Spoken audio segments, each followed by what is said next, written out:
નમસ્તે, good morning વિદ્યાર્થી મિત્રો।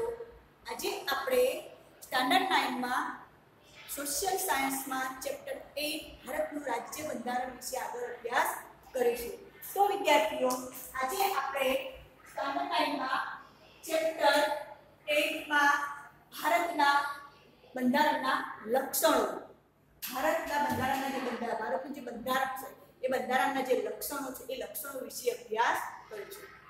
આ અગાઉ આપણે બંધારણના આધાર સ્તંભો વિશે જોઈ ગયા। બંધારણના મુખ્ય જે આધાર સ્તંભો હતા લોકશાહી, શાસન વ્યવસ્થા, પ્રજાસત્તાક, બિન સાંપ્રદાયિકતા, સમવાયતંત્ર, સમાજવાદ, ધર્મનિરપેક્ષતા, રાષ્ટ્રીય એકતા, અખંડિતતા, તેમાંથી આપણે લોકશાહી, સમાજવાદ અને બિન સાંપ્રદાયિકતા આ મુખ્ય ત્રણ આધાર સ્તંભો વિશે જોઈ ગયા। એટલે કે બંધારણની અંદર કયા આધાર લઈને કયા મુખ્ય આધાર લઈને આખું બંધારણ ઘડવામાં આવ્યું છે એના વિશે જોઈ ગયા। હવે આપણે જોવાનું છે બંધારણના લક્ષણો। બંધારણની અંદર મુખ્યત્વે કયા લક્ષણો છે, કયા આ લક્ષણોને આધારે આખું બંધારણ તૈયાર થયું છે।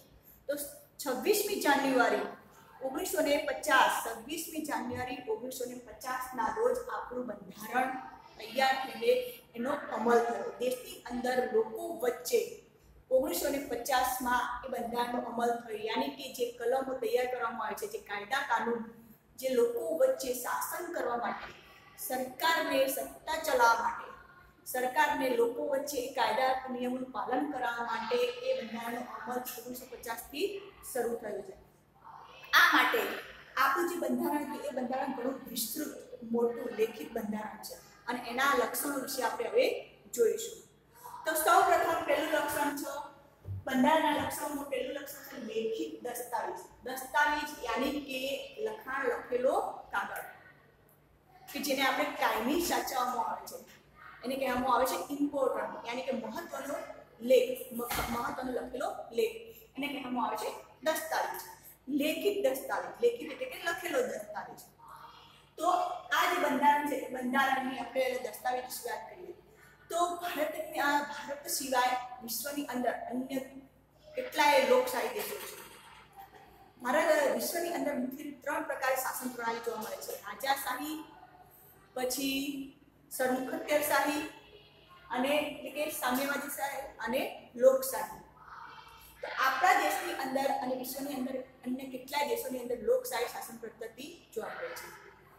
વિશ્વની અંદર બ્રિટન અને ઇઝરાયલ આ બંને દેશોને બાકાત કરતા ભારત સહિત વિશ્વના જેટલા બી દેશો લોકશાહી દેશો છે એ બધા જ દેશોનું બંધારણ લેખિત સ્વરૂપે જોવા મળે છે, લખેલું જોવા મળે છે। એ દસ્તાવેજને સાચવવામાં આવેલા છે અને જ્યારે બી જરૂર પડે, જ્યારે કોઈ પણ કલમ વિશે માહિતી મેળવવી હોય, આ કલમ કે આ કાયદો શા માટે ઘડવામાં આવેલો છે, એ કાયદો ઘડવાનો પાછળનો હેતુ શું છે, પછી બંધારણની અંદર મુખ્યત્વે કયા મુદ્દાઓનો સમાવેશ કરવામાં આવે છે, તો તેના વિશે જો માહિતી જરૂરી હોય તો જે આ લેખિત દસ્તાવેજ છે એ લેખિત દસ્તાવેજ એ બંધારણને આપણે તપાસ કરતા અને એના વિશે માહિતી મળે છે। તો વિદ્યાર્થીઓ, આજે આપણે અહીંયા લેખિત દસ્તાવેજ યાની કે ભારતનું જે બંધારણ છે એ બંધારણ વિશ્વનું સૌથી મોટું લેખિત બંધારણ છે। આપણા બંધારણને ઘડવા માટે વિશ્વના અન્ય રાષ્ટ્રો Russia, Ireland, Germany, France, Italy, America આ જે મોટા મોટા દેશો છે એ બધા જ દેશોમાંથી થોડી માહિતી લઈને આપણા દેશનું બંધારણ ઘડવામાં આવ્યું છે। બધા જ દેશોની અંદરથી કોઈના કોઈ નિયમો, કોઈના કોઈ કાયદાઓ, કોઈના કોઈ મુદ્દાઓ લઈને આપણા દેશનું બંધારણ તૈયાર કરવામાં આવ્યું છે। એટલા માટે આપણા દેશનું બંધારણ વિશ્વનું સૌથી મોટું લેખિત દસ્તાવેજ ગણવામાં આવે છે, સૌથી મોટું બંધારણ ગણવામાં આવે છે। આપણા દેશની જે ભૌગોલિક, રાજકીય, સામાજિક જે પરિસ્થિતિ છે, એટલે કે જે પરિસ્થિતિ છે એ પરિસ્થિતિને અનુરૂપ થઈને પૂર્વ ઇતિહાસને એટલે કે ભારતનો જે પ્રાચીન ઇતિહાસ છે એ ઇતિહાસને અનુરૂપ થઈને આપણા દેશનું બંધારણને તૈયાર કરવામાં આવ્યું છે અને એને સાચવવામાં આવ્યું છે। આ માટે આપણા દેશનું જે બંધારણ છે એ લેખિત સ્વરૂપે વિશ્વનું સૌથી મોટું બંધારણ કહેવામાં આવે છે। હવે આપણે બીજો મુદ્દો જોઈએ, બંધારણના લક્ષણોનો બીજો મુદ્દો છે બંધારણનું કદ, એનો વિસ્તાર। બંધારણનું કદ કે બંધારણની અંદર શાનો સમાવેશ કરવામાં આવ્યો છે। આપણું બંધારણ કેવું છે तो આપણું જે બંધારણ એ બંધારણ વિશ્વનું સૌથી મોટું લેખિત બંધારણ છે।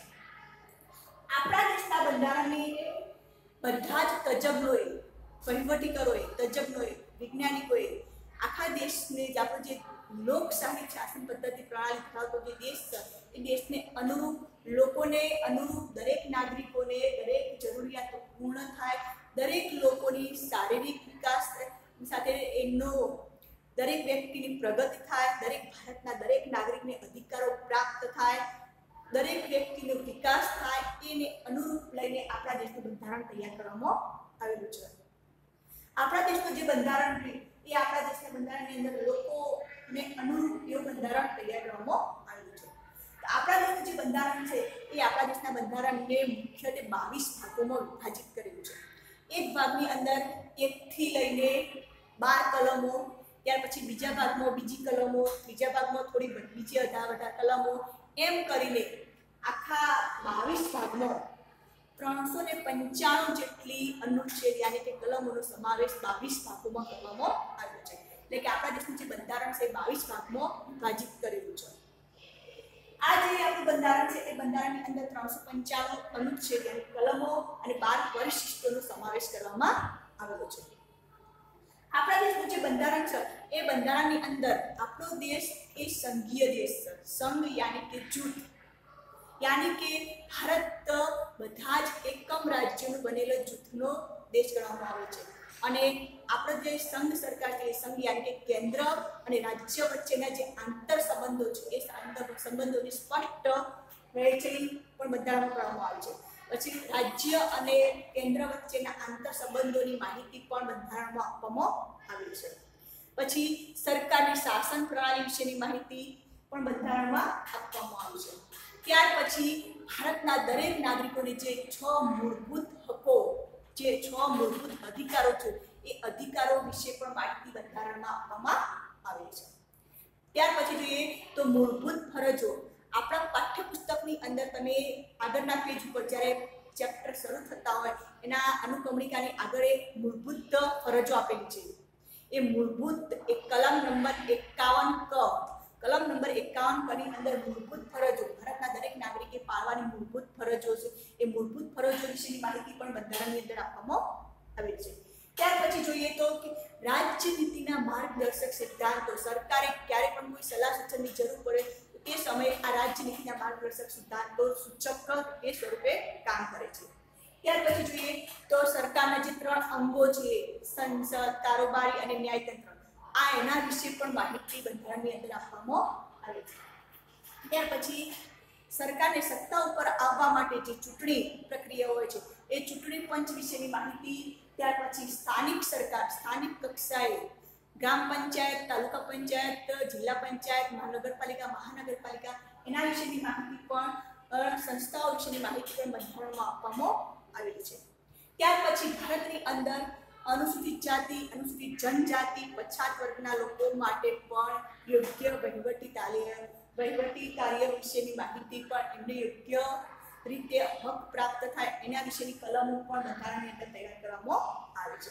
તો આ રીતે બંધારણની અંદર મુખ્યત્વે ભારતની જે સરકાર છે એ સરકારની શાસન પ્રણાલી વિશેની, સરકાર કેવી રીતે કાર્ય કરવું છે, ન્યાયતંત્ર શું કાર્ય કરશે, સંસદ શું કાર્ય કરશે, લોકોને કયા કયા નિયમોનું પાલન કરવાનું રહેશે, લોકો નિયમોનું પાલન ના કરે તો એમને કયો દંડ આપવાનો રહેશે, આ બધા જ વિશેની માહિતી આપણા બંધારણની અંદર આપવામાં આવી છે। તો આના કારણે આપણું બંધારણ એ વિશ્વનું સૌથી મોટું લેખિત વિસ્તૃત બંધારણ ગણવામાં આવે છે।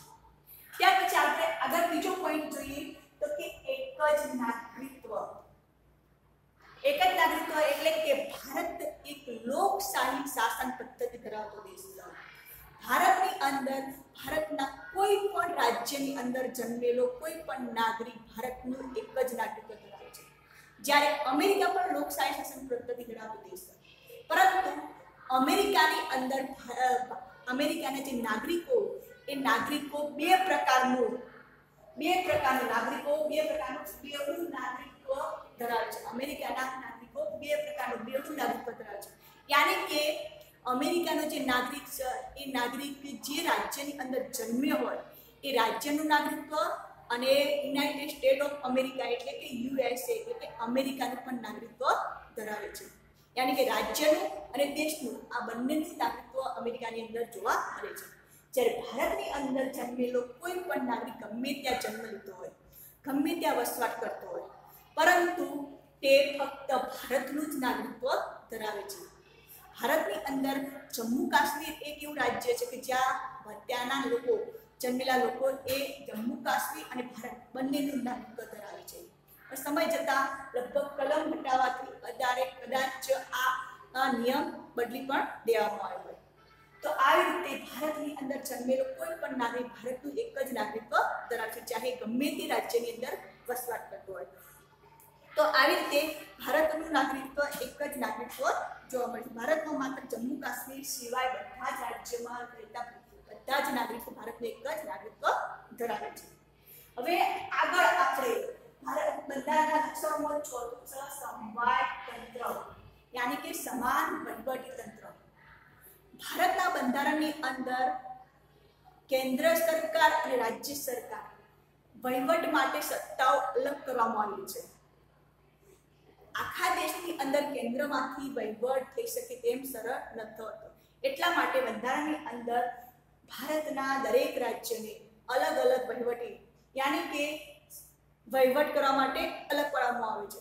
પણ વહીવટી તંત્ર જે નીતિ નિયમો છે એ નીતિ નિયમો કેન્દ્ર સરકાર અને રાજ્ય સરકારને સમાન વહીવટી તંત્રના નીતિ નિયમોનો લાગુ પડે છે. યાની કે કેન્દ્ર સરકાર અને રાજ્ય વચ્ચે આંતર સંબંધો એક સમાન જોવા મળે છે, એક સંબંધો જેવા જોવા મળે છે, લેખિત સ્વરૂપે જોવા મળે છે. યાની કે બંધારણમાં ભારતને રાજ્યોનો સંઘ તરીકે વર્ણવવામાં આવે છે. સંઘ યાની કે ભારતની અંદર જેટલા બી એકમ રાજ્યો છે એ બધા જ રાજ્યોને એક જૂથ થઈને ભારત એક સંઘ બને છે. અને આ બધા જ ભેગા થઈને અનુરૂપ થઈને બંધારણના નીતિ નિયમો અનુસાર વહીવટી તંત્ર ચલાવે છે. એકમ રાજ્યો વચ્ચે હવે કેન્દ્ર સરકાર યાની કે સંઘ અને એકમ રાજ્યો વચ્ચે કોઈ પણ પ્રકારની બદલી શકાય નહીં તેવા કાયમી સંબંધોની વિસ્તૃત માહિતી, બંને વચ્ચે આંતર સંબંધોની જે વહીવટી છે એને ન બદલી શકાય એ વિસ્તૃત માહિતી બંધારણની અંદર આપવામાં આવેલી છે. હવે આગળ જોઈએ તો કેન્દ્ર સરકાર અને રાજ્ય સરકાર બધી એક જ જગ્યાએથી વહીવટ ના કરી શકે. આ માટે બંધારણની અંદર શાસન વ્યવસ્થાને કેટલીક અલગ અલગ સત્તાઓ આપવામાં આવી છે. એમની અલગ અલગ સત્તાઓ આપવામાં આવી છે. પરંતુ બંધારણની અંદર કેન્દ્ર સરકારને કેટલીક વિશેષ સત્તાઓ આપવામાં આવી છે. રાજ્ય સરકાર કરતા કેન્દ્ર સરકારને કેટલીક વિશેષ સત્તાઓ આપવામાં આવી છે, વહીવટી સત્તાઓ વિશેષ સત્તાઓ આવે.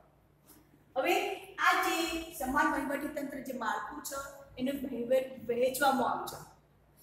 એટલે માટે કે ભારતના દરેક નાગરિકો વચ્ચે યોગ્ય વહીવટી તંત્ર થઈ રહે, દરેકનો વિકાસ થાય, આ માટે સત્તાઓની વહેંચણી કરવામાં આવી છે. કેન્દ્ર સરકારને કાર્ય કરવા માટે, કાર્યક્ષમતા જાળવવા માટે, કાર્યનો યોગ્ય રીતે વહીવટ થઈ શકે, દરેક રાજ્ય કેન્દ્ર સરકાર વચ્ચે યોગ્ય વહીવટ થઈ શકે, આ માટે સત્તાની વહેંચણી કરવામાં આવેલી છે. તો આ માટે એ બંધારણે ભારતના રાજ્ય સરકાર અને કેન્દ્ર સરકારને કેટલીક વહીવટી સત્તાઓમાં વહેંચણી કરેલી જોવા મળે છે, જે મુખ્યત્વે 3 યાદીમાં સમાવેશ કરવામાં આવે છે. કેન્દ્ર સરકાર, રાજ્ય સરકાર અને સ્થાનિક કક્ષા, આ ત્રણેયને અલગ અલગ વહીવટી સત્તાઓ માટે 3 યાદીઓનો સમાવેશ કરવામાં આવે છે. જે 3 યાદી છે એના વિશે આપણે જોઈએ તો કે સંઘ યાદી, પહેલી યાદી છે સમવાય તંત્રમાં વહીવટી માટે સંઘ યાદી. સંઘ યાદીમાં કેન્દ્ર સરકારે બંધારણે મુખ્યત્વે એવા અમુક જે વિષયો છે એ વિષયોને લઈને એ યાદી 97 જેટલા વિષયોની યાદી સંઘ યાદીમાં સમાવેશ કરવામાં આવેલો છે. એટલે કે કેન્દ્ર સરકાર જે સંસદ છે એ સંસદ જે કાયદા ઘડે છે, જે નિયમો બનાવે છે, એ નિયમો અનુસાર કેન્દ્ર સરકારને પણ કેટલાક વહીવટી સત્તાઓ આપવામાં આવેલી છે.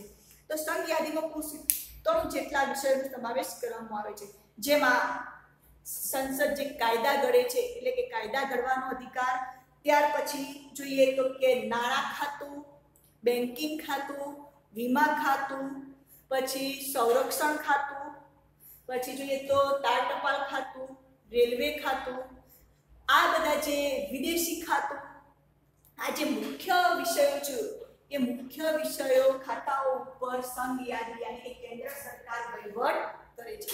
તમે જોયું હશે કે આપણે ગુજરાત રાજ્યની વાત કરીએ, ગુજરાતની અંદર ટપાલ તાર ટપાલ સેવા જે ટપાલ ખાતું છે એ ટપાલ ખાતાના જે નીતિ નિયમો છે એ નીતિ નિયમો કેન્દ્ર સરકાર દ્વારા નક્કી થતા હોય. જે કર્મચારીઓ છે એ કર્મચારી ટપાલ સેવાની અંદર સેવાની અંદર પોસ્ટમાં જે વ્યક્તિઓ કામ કરે છે એમના પગાર ધોરણ, એમના નીતિ નિયમો કેન્દ્ર સરકાર દ્વારા નક્કી થતા હોય, જે તે રાજ્ય દ્વારા નક્કી થતા નથી. એટલે કે આ જે ખાતાકીય વિષયો છે એ કેન્દ્ર સરકાર વહીવટ કરે છે. ત્યાર પછી બીજી યાદી જોઈએ તો કે રાજ્ય યાદી. રાજ્ય યાદીમાં 66 વિષયો.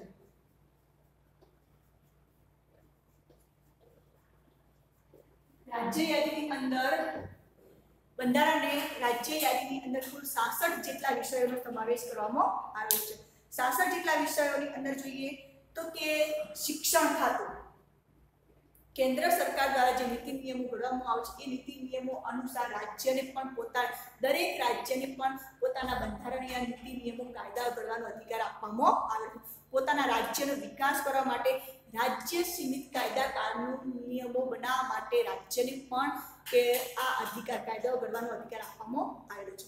આ સિવાય ફોજદારી દાવાઓ હોય, દીવાની કેસો હોય, શિક્ષણ ખાતું હોય, ત્યાર પછી જોઈએ તો આગળ સ્વરાજ્યની સંસ્થાઓ, સ્થાનિક સ્વરાજ્યની સંસ્થાઓ છે, પછી કૃષિ વિષયક સંસ્થાઓ, પછી ભૂમિ વિષયક સંસ્થાઓ, વેપાર વાણિજ્ય વિષયક સંસ્થાઓ, જકાત આયાત નિકાસની સંસ્થાઓ, આના વિષયની જે વિષયો છે એ વિષયો ઉપર કામ કરવાની સત્તા રાજ્ય યાદીની રાજ્ય સરકારને આપવામાં આવે છે.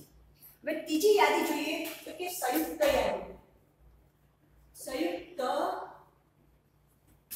યાદીમાં 47 જેટલા વિષયોનો સમાવેશ કરવામાં આવેલો છે. સંયુક્ત યાદી યાની કે કેન્દ્ર સરકાર અને રાજ્ય સરકાર બંનેની સત્તાઓનો સમાવેશ આ સંયુક્ત યાદીમાં કરવામાં આવેલો છે. પરંતુ રાજ્ય સરકાર કરતા કેન્દ્ર સરકારને આ યાદીની અંદર વિશેષ સત્તાઓ આપવામાં આવી છે, વિશેષ અધિકારો આપવામાં આવે છે. રાજ્ય સરકાર કરતા કેન્દ્ર સરકારના નીતિ નિયમો કાયદાઓનો ભાગ વધારે જોવા મળે છે. તો આ જે 47 જેટલા વિષયો છે, 47 જેટલા વિષયોનો સમાવેશ સંયુક્ત યાદીમાં કરવામાં આવેલા છે, જેમાં પણ કેન્દ્ર સરકાર અને રાજ્ય સરકાર કાયદા ઘડી શકે છે. ત્યાર પછી આગળ જોઈએ તો કે રાજ્યના કાયદામાં કોઈ વિવાદ, રાજ્યની અંદર કાયદાની અંદર કોઈ વિવાદ ઊભો થાય તો તે સમયે કેન્દ્ર સરકાર એ વિવાદ ઉકેલવાનો પ્રશ્ન પણ એ હલ કરી શકે છે. સંઘર્ષ ઊભો થાય તો તેને હલ પણ કરી શકે છે. કેન્દ્રનો કાયદો જ્યારે રાજ્યની અંદર, ધારો કે ઉદાહરણ તરીકે ગુજરાત રાજ્યની અંદર કોઈ સંઘર્ષ ઊભો થયો, કોઈ લડાઈ ઝઘડા થાય તો તે સમયે રાજ્ય સરકાર કરતા કેન્દ્ર સરકારનો કાયદો નિયમ વધુ લાગુ પડે છે, એમને વધુ માહિતી આપવામાં આવે છે, તે વિસ્તૃત માહિતીસરો પડે ગણવામાં આવે છે. આમ સમવાય તંત્રમાં કેન્દ્રને સંયુક્ત યાદીમાં અને વિશેષ સત્તા આપવામાં આવે છે. બંધારણની અંદર સંયુક્ત યાદીમાં કેન્દ્ર સરકાર અને રાજ્ય સરકાર કરતા વિશેષ સત્તાઓ આપવામાં આવી છે. દરેક બાબતમાં વિશેષ સત્તાઓ ભેગવી શકે છે. આ સિવાય જોઈએ તો કે સંયુક્ત યાદીની અંદર સંઘ યાદી અને રાજ્ય યાદીના નીતિ નિયમો અનુસાર લગ્ન બાબતની પ્રસંગો હોય તો તેના વિશે માહિતી, પછી છૂટાછેડા, ભરણ પોષણ, એ સિવાય શિક્ષણ, આર્થિક આયોજન, વેપાર સંઘો વગેરેનો સમાવેશ સંયુક્ત યાદીમાં થાય છે. હવે ચોથી યાદી છે શેષ યાદી, યાની કે બાકાત રહી ગયેલા કોઈ એવા વિષયો છે કે જે કેન્દ્ર સરકાર રાજ્ય સરકાર કામ કરે છે એવી યાદીને કહેવામાં આવે છે શેષ યાદી. શેષ યાદી કે જે કેન્દ્ર સરકાર રાજ્ય સરકાર બંનેની સત્તામાં સ્પષ્ટ વહેંચણી કરવામાં આવે છે અને એ યાદીને શેષ યાદીમાં સમાવેશ કરવામાં આવે છે. તો આ વધારાનો જે વિષય છે એ શેષ યાદીને કાયદો ઘડવાની અને તેમાં ફેરફાર કરવાની સત્તા કેન્દ્ર સરકાર અને રાજ્ય સરકારને આપવામાં આવે છે. પરંતુ રાજ્ય સરકાર કરતા કેન્દ્ર સરકારના વહીવટી અધિકારો, વિશેષ સત્તાઓ સર્વોપરી માનવામાં આવે છે. એવી જ રીતે રાજ્ય અને કેન્દ્રની અંદર નાણાકીય સાધનો, આર્થિક રીતે સગવડ થવા નાણાકીય સાધનો એવા સાધનોની સત્તા કેન્દ્ર સરકારને વિશેષ આપવામાં આવે છે, જેમ કે જગાત ખાતું, આંતરરાષ્ટ્રીય જે જગાત વેરો લેવામાં આવે છે એ જગાત વેરો કેન્દ્ર સરકારના હાથમાં હોય છે.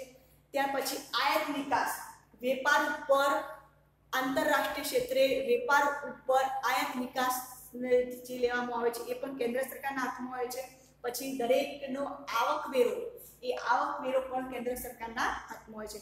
જ્યારે રાજ્યની અંદર જે તે રાજ્યની અંદર આવક વેરા, શિક્ષણ વેરો, જમીન વેરાઓ, આ બધા જે વેરાઓ હોય છે એ વેરો રાજ્ય સરકાર પાસે જોવા મળે છે. અને આના કારણે જે મુખ્ય આર્થિક નાણાકીય વહીવટ કેન્દ્ર સરકારના હાથમાં હોવાથી ઘણી વખત રાજ્ય સરકારને પોતાનો વિકાસ કરવા માટે, રાજ્યની અંદર કામ કરવા માટે કેન્દ્ર સરકાર પાસેથી ગ્રાન્ટ મેળવવી પડે છે, કેન્દ્ર સરકાર પાસેથી પૈસા મેળવવા પડે છે.